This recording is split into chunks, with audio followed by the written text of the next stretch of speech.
All right, welcome back, everybody, to the PCS Summer Split Playoffs. We're here in the upper bracket finals and deciding which of our two teams tonight is going to Worlds Guaranteed. We're 1-1 apiece. We'll see who takes this next one. Before we get into it, I want to extend another shout-out to our sponsors, CTBC Bank and China Airlines, for making this whole thing possible. Now, Nightstar, we're swippy swapping right back up. CFO on blue side. You have mentioned it is a battle for that blue side this game. And will we be seeing the first pick Talia yet again? Could just be a ban out at this rate, because neither mid laner has shown that they're able to play these control mages enough. We're stuck in a bit of a control mage situation in the mid lane. It offers a lot of pick potential for the start of these fights. If you snag one of these mid laners, it's such a massive advantage for your team moving on into the rest of the team fights. And now, you know, maybe if Talia comes off the table, we're looking at Galio. Swain maybe could be a possibility. Maybe you reach super deep into your pockets and you bring out the TF. I don't know. There will be a very strange wrinkle if the Talia does end up being banned, in addition to the other three that already were being banned. Here's a question I got for you. If we do get that pinch, especially for the mission side of things, is this where the Syndra comes back? I honestly think that this is a matchup where he can bring Syndra and be effective. Because again, when we look at Minji, we don't see him as the best laner. And this is where Mission can just say, I just snowball the game away with the Syndra pick. We'll have to see what happens. So far, so same on the picks and bans with CFO on blue side, the Ahri, the Sylas off the board, immediately the Lucian as well. I do like that adaptation, not letting Beyond get the Lucian Navi combo that they played very effectively, and the respect for Shun and Koala showing to Wako and Kino. I really do think these are two of our best bot lanes, probably the two best bot lanes. I know we may disagree on which is which, but all the same, that much is undoubtable. And the Talia will get banned, so it's 4 banned. Most likely it ends up being a Kalista or Sivir being locked in here. The Sivir currently being hovered. Both of these picks are still susceptible to the Draven. So that's just something to keep in mind here in the first phase, because for BYG, they'll have opportunities to lock in that pick if they want. And CFO, they've identified, like, yes, we have all these champions up available. The Draven's just the best one. Draven comes out just blind first pick. This just shows the confidence that CFO have in their bot lane and should, after debating a while if he was going to even be the starter over Atlan. Wowzers. My, how things changed there. Another Draven. So far, 100% win rate for Shun on it. 3rd time in this playoffs and in his career. Beyond Gaming, they're just going to let the Sivir come through. They could pair it with a Yuumi right here, right now, if they wanted to do something like that. I believe we saw PSG using it to great effect against this very team. Yuumi is indeed very powerful. However, against the Draven, it's just, you don't bring a whole lot of lane phase into it.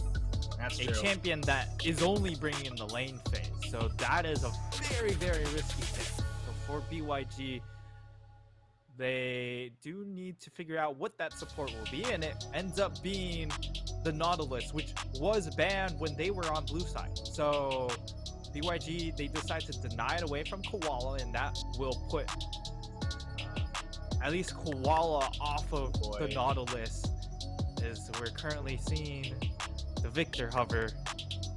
I don't know if I like this, Nightstar. It is into Blind Nautilus. blue side Victor into Nautilus. That's true. That's one way to think about it. And the Wukong left up, that has been a big champion for Husha, but Gemini has played it. It has more early game potential. Even some early ganks could come through down on that bottom side to try and snowball Shun. I think this is putting a little bit more onto his shoulders, though, if they do get this lock in. It will get locked in. Do remember that it could still go into that top lane if we see something like a Gnar going up there in the top lane for Lee Kai, as BYG looking at locking their jungler. It would. Okay, this is a throwback. Ooh. Nah, he's hovered it a couple times. I don't think it's happening just yet. I think they want the jungle pick because CFO have shown a willingness to ban out jungle. That's the Vi. So they've got some good single target lockdown that works well against the Draven and the Victor. Now for CFO, who do they decide to ban out? Because if you're looking at mid bans, you're looking at something like Kali perhaps. Do you just ban the Zoe, not risk it or for the Ninja? Zoe because it got flashed there. Yeah. Or if you're looking at I mean, top that might be lane, like the mind game, right? yeah, absolutely. That's a fun little wrinkle that I forgot. But when we look at the top lane, if you're looking at top lane bans, it has to be the Fiora, right? So maybe they just split the bans here. I think they will. So Akali comes out. Now, worth keeping in mind, with the Fiora being up and available, I was about to say the Renekton is too, but Beyond immediately turned that around by getting rid of the Renekton themselves. So probably not a good option unless Rest wants to try and find something to contest against him. The Gnar could come out for him this game. That's always a possibility. But he hasn't done well into the Fiora so far. Only in the laning phase. Let's see what they opt for the last ban. Pressure's on for CFO. Momentum on the Beyond Gaming side. In this Battle of the Banks, that final ban, the last second, it's Lissandra, which has been a Minji champion, but I'm a little surprised that would be the choice into a Victor. Oh, the instant Oh, and it's a Vex lock-in. Okay. Okay, So this had to have been the game plan. It is also a good old burst assassin, and man, they've got a lot of sticking power on this Beyond side. all I have to say is this is a lot of burst potential onto not Gemini, Mission. He could possibly just get picked on in this game. Like a whole lot here is we do see CFO, they go towards the Aatrox, and now they lock in a Mumu. A Mumu Draven, definitely a lot of lockdown potential into kill threats. And on the flip side for BYG, I think Kino's just taunting the BM King himself, you know? Cover the horn. I mean, hey, you gotta do it. That's right. Gotta do it to him. And then you lock in the Fiora. What is Lock in. Yeah, that should be the choice here. They're just going to take the 1v1. That's the anticipation that Rest is facing. So he's going to go fighting fire with Fire Nightstar. But I like this Beyond comp. It's ballsy. It's got a lot of power. It's got a lot of burst across the board. And you could say the same for CFO. The only wrinkle that I don't really like is that Victor. It's I would have liked a Syndra more here. I'm just going to say it. The Victor will still bring in a lot of teamfight damage, and that is the strong point from CFO, is that they have a ton of AoE teamfight damage. That it is, again, that straight up 5v5. If no one gets picked off at the start of it, it should tend towards their direction. The problem is for they're going to BYG, have to play it so well, though, yeah. Yeah, like, they have so many tools to pick you off. One of these carries is not going to be able to play the game, whether it's Mission or Shun, once more. And even in, similar to game one, right? They got ahead and they won in dominating fashion, but Shun just got trounced, right? Yeah, later on in the game. He got some kills early on, and he became a threat. But you're right, he didn't get to play League of Legends late because they just completely keyed off of him. The thing was, it wasn't an issue because of Rest and Mission. And keep in mind, they're both on pretty heavy damage dealers. It's the Aatrox again for Rest, so I would love to see if he's able to play it out 1v1 against this Fiora of Lee Kai's. Because from what we've seen in the laning phase, Rest has definitely been more dominant, and now he's got a matchup that's a lot more of a coin flip than the Ornn. Not to mention an ultimate that it's kind of hard to mess up a World Ender. Just gonna say it. So I have more hope for Rest this game. I like his Aatrox, and I think he can have a big play. But they got to survive the burst first if they want to turn the fights in their favor. we'll see. Game number 3, 1-1 apiece here in this Battle of the Banks. The winner goes to Worlds. This is an extremely pivotal game 3 as well. The series tied 1-1. And it's now essentially a best of 3. But BYG, I love this composition. Just feels like a whole lot of comfort in their ability to just delete one problem member on the side of CFO is really, really nuts. The Vex, Vi, Nautilus combination is going to be insane when it comes to generating picks, as Kino could potentially get found out here. Okay, good dodge out on that bandage toss. Nice early aggro from CFO. Actually just going to straight up go in and steal away this blue buff in full vision. But this should result in vertical jungle, right? Because this is happening in plain daylight. It should. So now it just comes down to the adjustments coming in from Gemini. Does he just go blue to blue? And it's actually going to be a contest for the Wolves here. Oh, I don't Gemini know how is I like spotted this out one. by this ward. He will also have vision, and now it's the collapse. The chase is on. Yeah, Vault Breaker gonna get popped immediately. The flash is sensed, but they're gonna try and get that Draven to set up. Maybe this is all a bait after all. Shun finding Kino, the flash, first blood, cashes in. Doesn't even matter that they lose Gemini, and they're looking for it. Buff transfer complete. Wako now under fire with no flash. Only the cleanse, doesn't even use it. He knows he's a dead man, and oh boy, that's a lot of money in the pocket of Shun. What a start to this game, Nightstar. Oh my lord. Oh yeah, look at the live react. That is the face of, really? Really? Draven triple kill? Yes, that was the BYG camp right there. Okay, so, Nightstar, I gotta ask you really quick while this is going on. Is this Gemini greeting, or is this the most brilliant 5D chess to get your Draven an early triple kill ever? Gonna have to say, and double buffs. Gonna have to say it was Kino overcommitting for the play. Once that, you know that Gemini is going to flash. After he flashes, there is no play left. The moment Kino flashes over the wall and just say, hey, Gemini's not gonna flash, he loses that 50-50 bet, and that bites him really, really hard. Down into this bot lane, it is now unplayable. The Sivir just has to fling boomerangs non-stop to try and clear the waves, and that is incredibly taxing onto her mana pool. But the compensation, we saw this in the DCG series, is just double down. We're just gonna bring Husha straight into this bottom lane and strong arm our way back in. I'm certainly going to try, but that's a lot of time brush camping, and Shun and Koala actually respecting that possibility. Now that's going to mean Gemini can actually get a farm lead going forward. Meanwhile, checking into the top side, as there's always potential kill threat. League Guy getting the better of rest for now with the push in, but might also open up gank opportunities up there. I think it's going to depend a lot on what Gemini does, as he has this lead. Yeah, he gave over the buffs, but immediately they got given back to Shun anyway, so call that a win-win. It's a gold lead of about 1,000 and change here already, just off the back of that level 1, level 2 play. It's such a massive lead. With the Serrated Dirk now completed, it changes the scope of how BYG are even allowed to play the game, because now they're forced to pull multiple resources down in here, and that's a hook miss, and that will just kill the play. Yeah. Husha still level intercept 3 on that one, and with Gemini around, this is a massive, massive difference in XP here for Husha.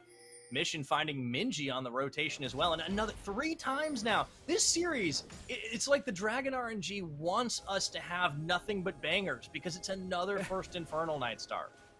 And that is going to put a lot of pressure onto BYG, because you're forced to give this first Dragon up, but now you're up against a Draven with the additional Infernal buff onto him, and that is just crazy. That is going to be crazy for the third Dragon, because looking at this current situation, there's no way they try and approach second dragon unless if that also turns out to be Hex Tech. And then, you know, unluck. That is... Well, that just go next, right? Speaking of, that's kind of what I think if this were a scrim, most teams would probably be looking at. But yeah, Dragon picked up first. We will have another Hextech Drake. What is going on? We gotta cycle the Drakes. It's like it's just stuck on the same playlist. But all right. Beyond Gaming, this couldn't be worse for them in this early game. I wanted to take a minute and talk about things like the Vex in the mid, but all that's out the window here, Nightstar, because welcome to the League of Draven. Yeah, there is up on top for rest. No opportunity to breathe for the side of BYG because your Vi's now behind, needs to hit level 6. But the fact that Gemini is able to keep pace with you means that once he hits level 6, their team fight is also online in general. And for BYG, they're all about the pick at this point. Thankfully, they have enough damage to overload onto Shun if he does miss position, and even then they can sort of strong arm it because of the existence of Vex and Vi. The mid jungle power deletion potential is definitely there. It is, but you have to be very cautious about what targets you pick. And Husha still level 5, of course, so is Gemini right now. Ultimate should start to come up online pretty soon in this game, but the pressure just continues to build down to the bottom side. Wako has been able to at least keep up in the farm game. That's certainly worth, as it's hard to keep Sivir down forever. The full differential just from those kills is pretty massive. Gemini finding Husha on the opposite side, doesn't opt to contest, and instead heads back into the jungle. So at the very least, Husha's been able to try and farm himself back up to relevance. Done a good job for now, as Gemini's taken some time. Here's the good thing. It's level 6 for Shun. Yeah, lay it on me. Give me the good news. Down in this bot lane, Shun got himself a solo play. That's not good. But what is good, top lane. Look at Lee Kai on this Fiora, having a lead against Rest on a better scaling champion. Pretty good. Well, Wako has unfortunately, really we're back to bad news because he's got fast feet. You know what? He can run away quick. He does. It's like he can. On the hunt can be defense. Yeah, I mean, it's basically like Silent Ultimate, right? Where he yells cowards, but then he runs away. On the hunt, you're not hunting anymore. I mean, no, it is a hunt. It's just you're not the hunter. You're the hunted. Meanwhile, up top, speaking of hunting, Lee Kai really looking for a kill opener onto Rest, who is holding his own. But yes, the advantage, the farm differential, that is great to see. Husha. Here's Husha down with level 6. Oh, great flash. Immediate respect flash from Shun. Does not even give the opportunity for the play to come through. They back away. This does mean that Gemini can take this uncontested Herald in full vision of the ward. And Mission just gets free plates himself too. So all in all, trading that for a Shun flash and not a death, great move for CFO. Yeah, you can see the difference in both of these teams, right? When they are able to get their jungler into the other team's jungle, they can just full court press. And that is exactly what's happened coming in from both of these teams. And both junglers certainly having a big impact early on. 9.5 minutes. It's not even 10 minutes. We are 3. It's a 3K gold lead. Gold. Oh, what is this? We got to see where it all pans too, right? Yes. Like a lot of it obviously going to be on the Draven, but that was a lot of plates picked up by Gemini and Mission at the beginning of that one. So that is worth keeping in mind that there was going to be a bit of a split there. But this is huge, right? Like the Victor, I know he critiqued it in the pick ban, but yeah, if it's not under threat, if you never see the Vex ulti pop, then it doesn't really matter. If you leave him to his own devices, difference. He'll just kind of ooze and damage. let's talk a little bit about Minji's Vex as well, because we haven't seen it since the spring split. He played it in the playoffs, and he did have a decent performance on it against the side of J-Team, but Mission can play back. Mission can play safe, and one of the downsides of Vex is that when you do go all in, it really is all in on the Shadow Surge, right? Like, you can run straight into a Chaos Storm and Gravity Field, and that's not what you'd like. And Husha's all in as well. It's very hard commitment on the... Yeah, and the problem here for BYG on them being able to get back into the game, yes, you have the ability to delete one member. Unfortunately, though, it is now Husha onto just like an assassin, essentially. So his team fight impact is going to be a little bit limited later on in the game, as he's only got the ability to try and kill one person, whereas before he still has that extra team fight power. Kino setting up for a play, has the flash. He wants to go for it, but they actually have Husha baited out. He immediately turns onto that cease and desist. Can they burst out the Draven? No, they cannot! Shun finally dies, but again, the cost is far too high. CFO clean up the play, claim Dragon number 2, and Shun buys himself a nice shiny Immortal Shield Bow in the mix. Holy cow, he cashes in before he dies, Nightstar, that's huge. He cashes in, and not only that, but Minji falls short on the ultimate. Just short. And because of that, they missed that smallest amount of damage. We'll get to see on the replay here. Not quite in range, as you'll see it fizzles out right before. And that is maximum tragedy, because it allows Draven to cash in on an extra 630 gold.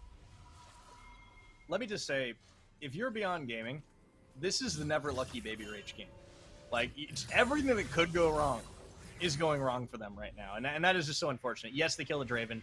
They pay such a high price for it, and Minji must have been a pixel away from connecting on that. Yeah, and that's the issue with playing these champions you're not as familiar with. Yeah, that sucks, man. There's no other way to put that, but CFO, they'll take it. They've got themselves a massive gold lead.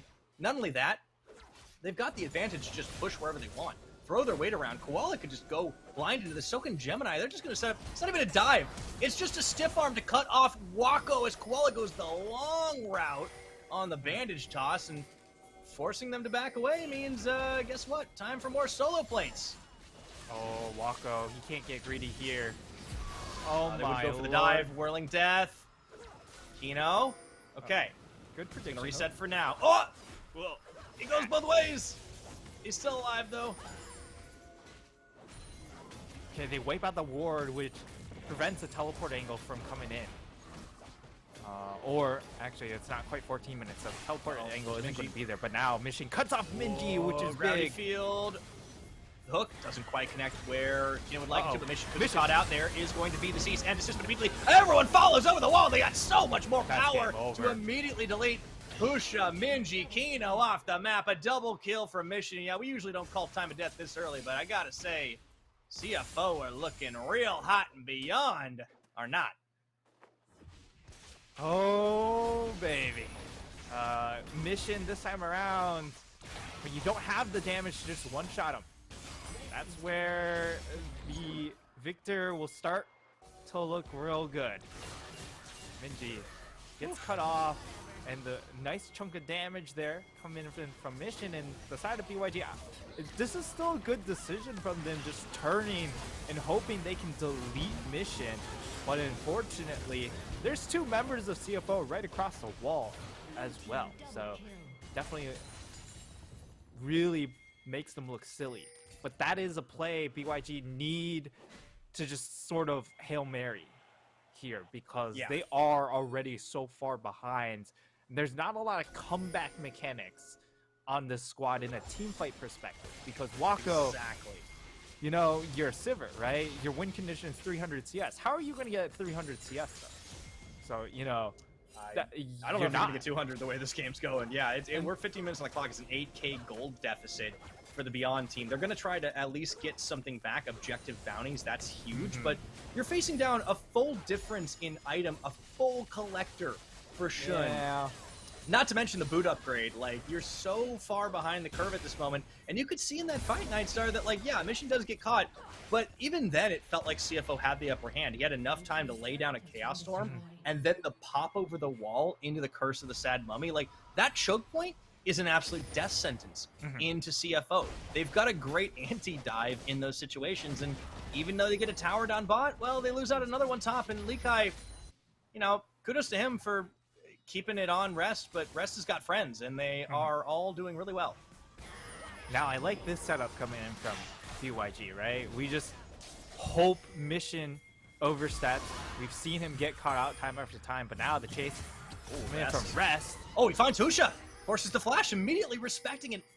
Woo, personal space coming through, but I don't know if they can keep him at bay for much longer with another Rift Herald on. CFO are not slowing down. This is what this team does best. When they have a lead, they will absolutely strangle other teams to death. Gemini going in for the 1v2, finding Wako. The damage so real in the second charge, and he even manages to hit him with an emote off the back of it. CFO are just cruising to a victory here. They're going to get Shelly charge into a base turret. They are hard chilling in that CFO camp. Yeah, well, I mean, they know they got this game on lockdown. There's nothing to sweat in Game 3 right now. Like, yes, they lost Game 2, but... And the other thing is, even though Lee Kai is still doing very, very well for himself here, the fact of the matter is, this game is out of his hands. He has no control over how this game plays out anymore, because if he joins teamfights, he's not strong enough to make a difference in those teamfights. If he tries to side lane, he has no map pressure, or he's not going to be able to exert much map pressure here, because CFO is just that far ahead. So his best option is to try and just kind of push until he dies, to give his team a little bit of breathing room, but it just doesn't feel that good. All right. Mission a little low on mana. Gonna respect flash this out. Immediately turns onto Husha. Look at the damage. It seems Husha knows he is a dead man. They got one. And they are able to take him down, but Rest is now 1v3 and winning it, as Lee Kai is going to be a dead man as well. Okay. All right. Shout Surge. Doesn't matter. Get away. Walk it out. Using that extra move speed, trying to chase not nearly enough, though, for CFO. As a side note, can someone like jiggle the Drake dispenser a little bit, like slap the side of the box? Like, we're getting the same Drake order a little too many times for my liking, Nightstar. It's literally the exact same order and the same rift from Game 2. Now for the side of CFO, you just take that a little bit of advantage, and they're going to run with it. 9k gold lead. Lee Kai is dead. I mean, he's out, but yeah. Is he really out, though? Okay. It's kind of the question, right? Because they burn so much just to get him out. And that's just really he's out of lane. Now, that's what he's out. Kino got jumped on, took a little bit of poke there. Minji on the side. CFO are wary of the potential counterplay, right? When you have a lead this big, you don't want to throw it away by giving a big fight over to your enemies. But they're finding openings to still trade a little bit better, to just keep this game out of Beyond's reach. Still almost at 10,000 gold lead, 9,000 to be exact right now, as they try to set up brush baits, clearing out wards. Beyond know the information, but as they're hunting, as they're sniffing, they find Minji, and there's nothing he can do about it. That Vex would love to have some personal space between herself and the rest of the CFO team, but nothing doing as they find that kill onto both him and onto Kino.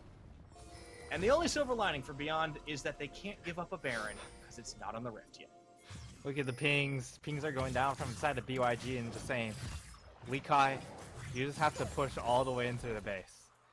Gotta win if you it solo. apply Nexus pressure, maybe they will leave us alone. That is really their only choice. Would love to Jax this game. Oh! Not in range. Husha tried to get that smite steal, but again, nothing seems to be going quite right for Beyond this game. And a lot of that is just stemming from the level 1 get-go. Shun getting that triple kill, it's not just about the gold lead. It's about how demoralizing that is to face down. I think the best teams would tilt after that. Yeah, and this is a situation where maybe after that level 1, they just checked out to a certain degree. You can see them still trying to make plays, right? But perhaps part of them are already like, you know, we just have to go for these Hail Mary plays 5-6 minutes earlier than what we might consider, because of how far or how doomed this bot lane feels. So now, there we go. Here we go. Good flash. Flash and everything. They just absolutely body Great play, Rest. but... Shut down golds in favor of them. But yeah, look what they're giving up. It's on the base. Yep. Mission Koala Shun comboing up. Lee Kai can't stop that. Meanwhile, Gemini's about to make it worse. Likai, he has to just Chase down. try and go for a 1v1 or something like that, right? So, Whew. Yeah. Fish Well, he is... challenged Gemini to a duel. The problem is the rest of the team was about to send him to the Shadow Realm. Yeah.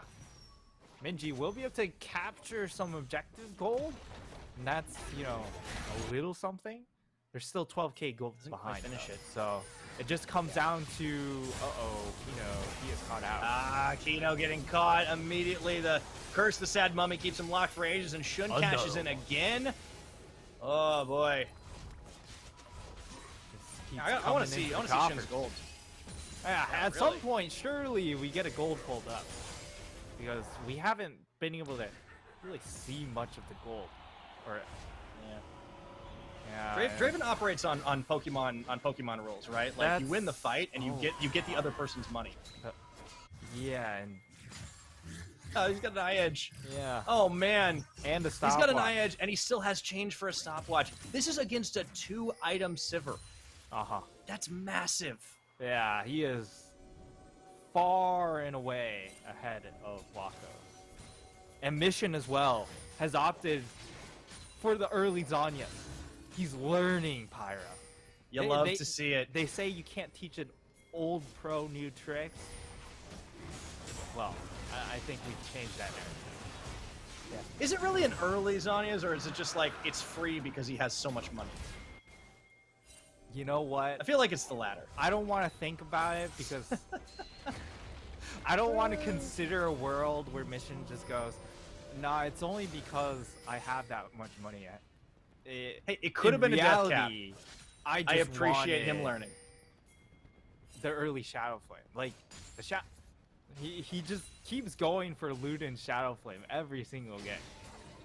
Yeah, and he got it, but then he also gets the Zonias. I mean, it's, 50-50. Maybe he should have gotten one or the other first, but it doesn't matter. Worked out really well. Mission's having a great game. Has not really been under threat from anybody, and I think for Beyond, the desperate attempt is to try and funnel as much of the remaining gold on the map into Minji as they can. Wako's still about 100 CS away from hitting the Sivir win condition, which he's not going to hit anytime soon. 23 minutes on the game clock, and CFO are looking to end this one, and they get the teleport in. They're actually even going to bring Rest into the mid lane, not really any waves here. And now Kino goes in, but the rest of the team wasn't so sure about this one. Koala has to pop his own stopwatch, and the Whirling Death comes in to take Kino out. Another cash-in on the stacks, and just like that, the engage is gone. CFO going to clean up 2 inhibs. 2 inhibs down, now it's just the last one, and Baron also I think. up and available. I mean, they've got Soul we can even talk about. That's how off the wall this game has been in favor. Like, these games have swung so hard.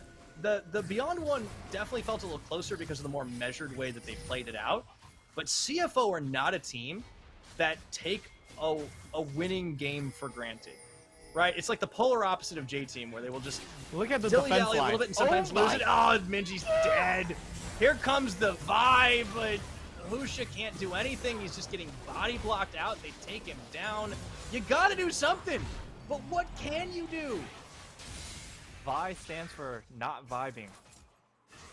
No, the vibes are not immaculate. Yeah.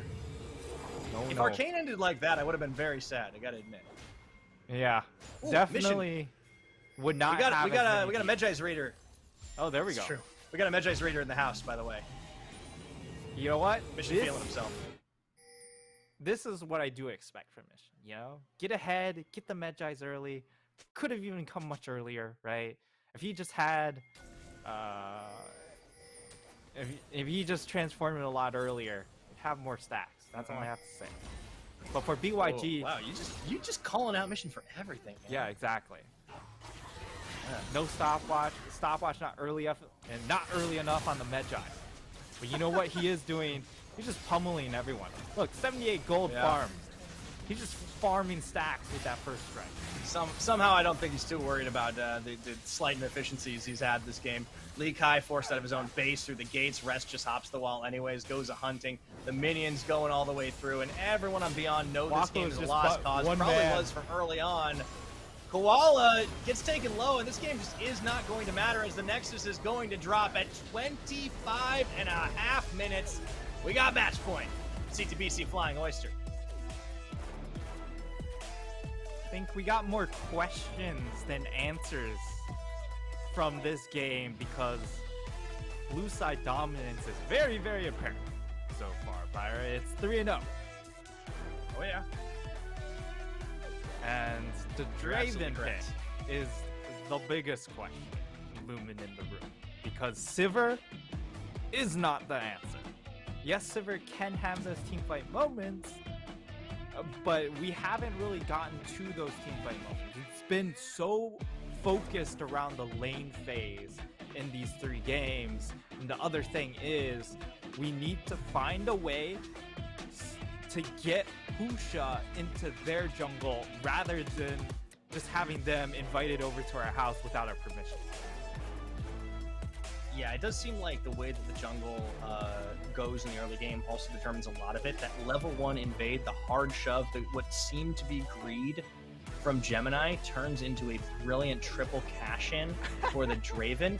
And you could see it as we tapped into the Beyond coaching staff feed, and it was a full-on not like this head in hands moment. And that's when you know. I mean, this Draven has to be considered a ban for the blue side. Obviously, you expect Beyond Gaming to now switch it up and go to blue side themselves. They had the Talia takeaway very successful last time around.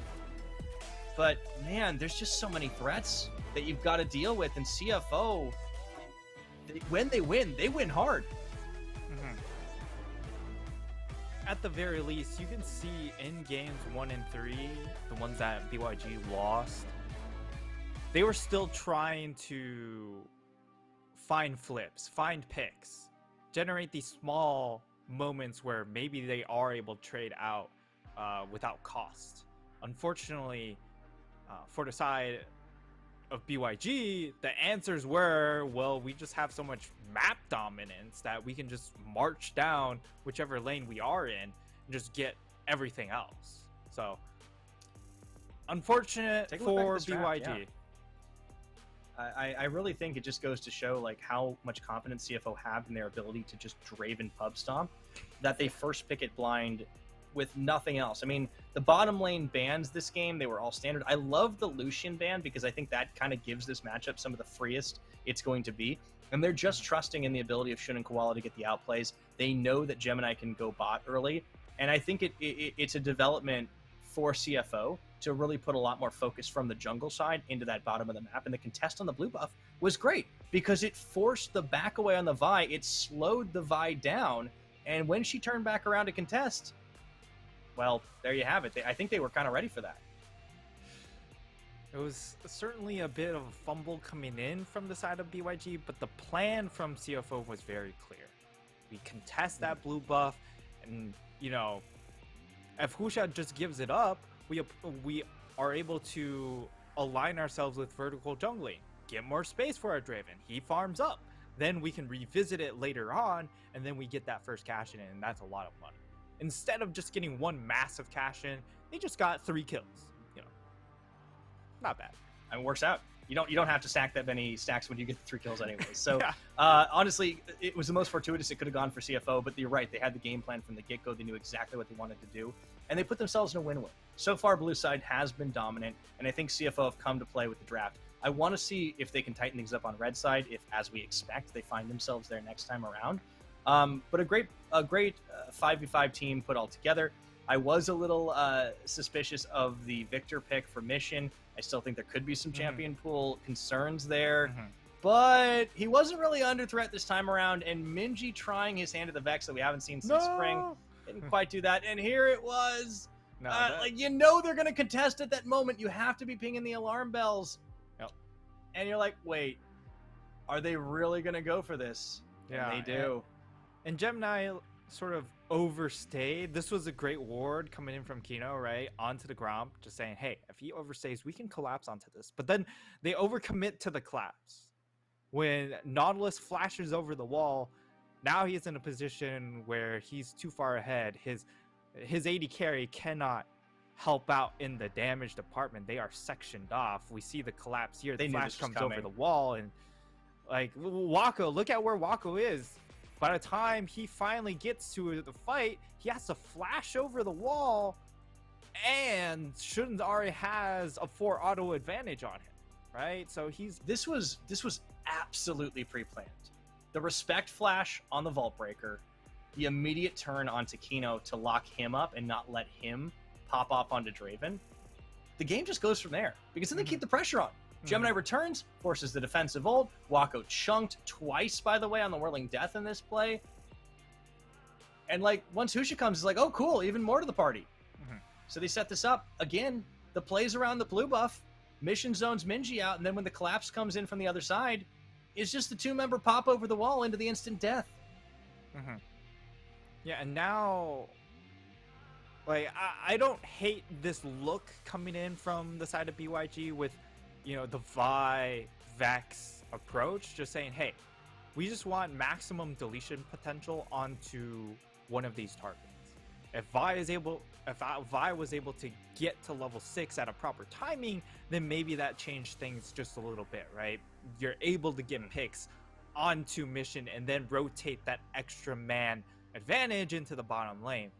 But as a result, CFO, they just want everything because of that level 1. And I think MVP really should go to the Samumu because he landed so many of those bandage tosses and cleared out so much space for then the Draven to kind of steamroll the early game. And even though he doesn't get still a ton of damage because mission on the Victor, all he has to do is press R and he accumulates 5 million damage points to his name. He was still a very critical part of that 25-minute pup stomp. Absolutely. I think the Amumu was a brilliant pickup. It was a great setup. It allowed them to get some very easy, quick CC into it, and he comboed incredibly well with the Cyclones and the dashes coming in from Gemini's Wukong, which is a great takeaway. So really knowing exactly what they did, the AoE came in handy, and you absolutely called it, Nightstar. Koala wins the MVP. He was everywhere he needed to be, which was mostly in the bottom half of the map, and that resulted in a big swing in favor of CFO, finding themselves up 2-1. They are now 1 map away, Pyre, from locking in their spot to Worlds. It is a big deal. Remember, CFO just came into our league this year, right? Absolutely. Veteran presences, but the newest team looking to get the win, looking to be the first team to qualify for finals and get that spot at Worlds. We'll have to see if they can do it, or if Beyond are coming back to force Game 5 right after this.